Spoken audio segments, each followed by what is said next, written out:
Queridos, na paz gloriosa do Senhor Jesus. Uma alegria estar aqui, uma honra, um privilégio muito grande nesta noite. Muito obrigado, Wendel, a Lázara.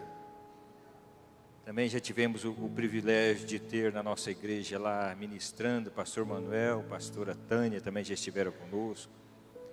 Somos gratos ao Senhor por tudo que Ele tem feito e por essas pessoas especiais e por esse dia, poder estar nessa tribuna, mesmo que rapidamente, compartilhando alguma coisa do Senhor para vocês. Eu vou falar alguma coisa referente aos homens e a minha esposa vai falar algo referente às mulheres.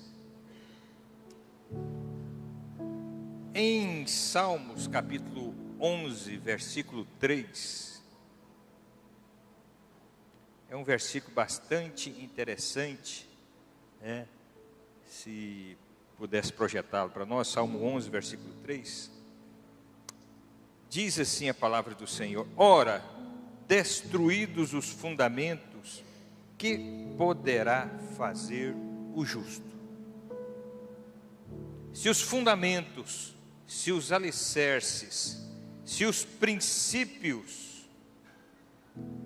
que nós edificamos a nossa vida, se eles forem destruídos, o que poderá fazer o justo? É algo assim que nos leva a pensar nesse mundo que nós vivemos, onde onde os princípios bíblicos cristãos, da nossa cultura judaico-cristã, são bombardeados constantemente. E aquilo que nós temos como princípio basilar para nós é algo considerado um absurdo no mundo aí afora. Quando Deus criou o homem, que está lá em Gênesis capítulo 1, versículo 26, Deus criou o homem para que o homem tivesse domínio, e Deus criou o homem e falou para o homem: dominai, sobre todas as coisas, domine sobre a terra e sobre todos os répteis e sobre tudo que está na terra. Deus criou o homem para governar, para dominar. E nós queremos falar hoje um pouquinho sobre o homem, o marido, como o sacerdote, como o profeta da sua própria casa. Mas quando nós estamos aqui no Gênesis, nós estamos na origem, no começo, e é um princípio basilar esse para nós. Satanás, para atacar esse princípio, ele teria de usar alguma coisa assim, muito forte. E de fato, ele levantou no século XIX alguém chamado Charles Darwin, e ele fez uma grande pesquisa e escreveu sobre a evolução das espécies. E ele fez uma teoria chamada teoria da evolução. Claro que nós não vamos entrar em detalhes, só para nós termos uma ideia sobre isso. Basicamente o que diz isso? Que o homem não foi criado por um Deus todo-poderoso. Isso é coisa da religião, não. O homem, ele é um produto da evolução. Então essa teoria, basicamente, ela mina esse princípio, ao ponto de que nós somos taxados, que nós cremos na teoria absurda, pela ciência, pelo mundo aí fora, a teoria criacionista. Não é uma teoria, é uma realidade. A teoria é a deles. Mas quando se derruba o fundamento, se destrói o fundamento, tudo aquilo que havia sido edificado ali vai ruir. Por que nós estamos falando isso? O que tem a ver? Tem tudo a ver. Num tempo de inversão de valores, num tempo em que tudo recebe título, tudo recebe essa base, esse princípio bíblico de que o homem deve ser o cabeça da sua casa. É taxado por aí que é um absurdo, que isso é machismo, que isso é retrógrado, que isso é obsoleto, né? Alguns teólogos modernos, entre aspas, né, estão querendo fazer um upgrade da Bíblia, tem de atualizar, porque isso aí não pode ser. Mas nós cremos na palavra de Deus como a inerrante, sempre atual palavra de Deus. Amém, meus queridos? Então a palavra de Deus, ela não precisa ser atualizada, não tem upgrade nenhum para se fazer nela. A única coisa que se muda de vez em quando é a linguagem, porque a linguagem vai evoluindo mesmo, né? Nós, como no meu caso, já somos crentes há um bom tempo, a linguagem que se usava há uns anos atrás está. Mas uma coisa é a linguagem, outra coisa são os princípios. Então, Deus criou o homem, depois Deus criou a mulher, mas Deus deu uma hierarquia ali. Quando nós vamos para Gênesis 3, que relata a queda do ser humano, nós conhecemos muito bem essa palavra. Quando a serpente conversa com Eva, engana Eva, Eva vai, come daquele fruto, né? Esse pessoal é muito, muito terrível, né? Diz que a serpente falou para Eva assim, né? Entre aspas, né? Não, Eva, você pode comer, que essa fruta emagrece, pode comer, tranquilo. Aí ela não resistiu, foi e comeu mesmo, né?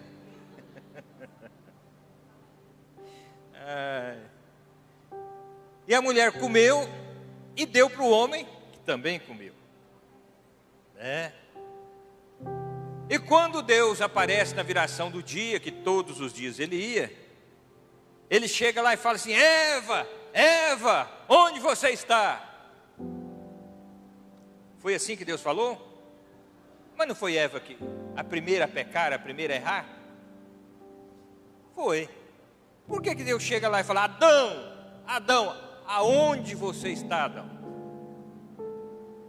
Sabe por quê, meus queridos? Porque Deus criou um princípio de hierarquia, de autoridade. E Deus respeita profundamente isso aí. Deus não quebra os princípios que Ele mesmo estabeleceu. Claro que Ele sabia que quem primeiro tinha errado foi Eva, mas Ele havia colocado Adão como líder, como responsável. Tanto é assim, quando você vai na Bíblia, no capítulo 2 e 3 de Apocalipse, você vê lá a carta às 7 igrejas, começando lá em Éfeso, terminando lá em Laodiceia. E Deus escreve ao anjo da igreja, né? Ao anjo da igreja aí em Éfeso, em Tiatira, em Esmirna, e fala lá aquelas 7 igrejas. Por que que Jesus mandou João escrever ao anjo da igreja e não à igreja? Porque o anjo da igreja, o pastor da igreja, ele responde pela igreja diante de Deus. Ele é a autoridade que Deus constituiu, então é o pastor que é o responsável. E é do pastor que o Senhor vai cobrar, vai requerer, vai exigir. E o homem foi colocado como líder da sua casa, como líder da sua casa, como sacerdote da sua casa, como profeta da sua casa. E nós estamos vivendo um tempo, infelizmente,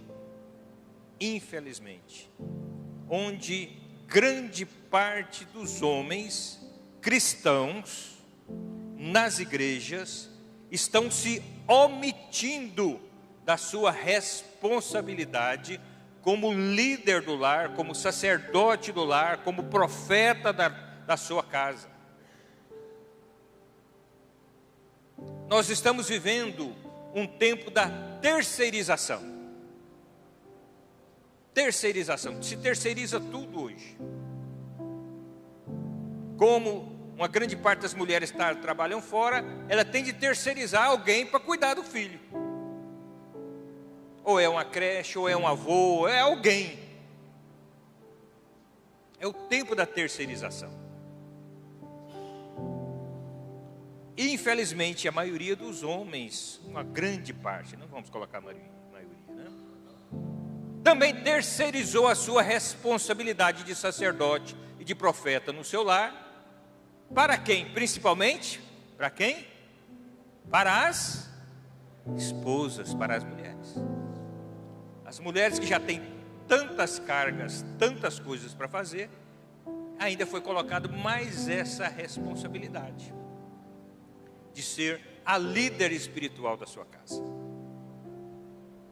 Então, na maioria dos locais, na maioria das igrejas, pelo menos o que nós convivemos, né? São as mulheres que oram mais, são as mulheres que trabalham mais na igreja, são as mulheres que buscam mais a Deus. Fala-se o trabalho das mulheres, a igreja está cheia. Fala-se o trabalho dos homens, se não marcar um churrasco, né?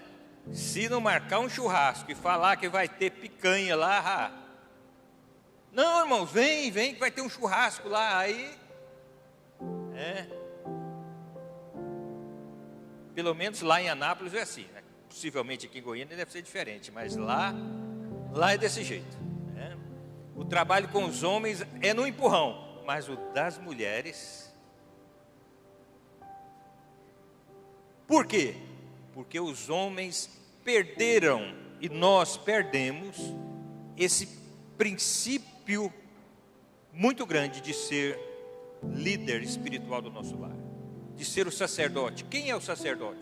O sacerdote é aquele que representa Deus diante do povo, é aquele que traz Deus até o povo. Então o homem como sacerdote, ele traz a presença de Deus para a sua casa.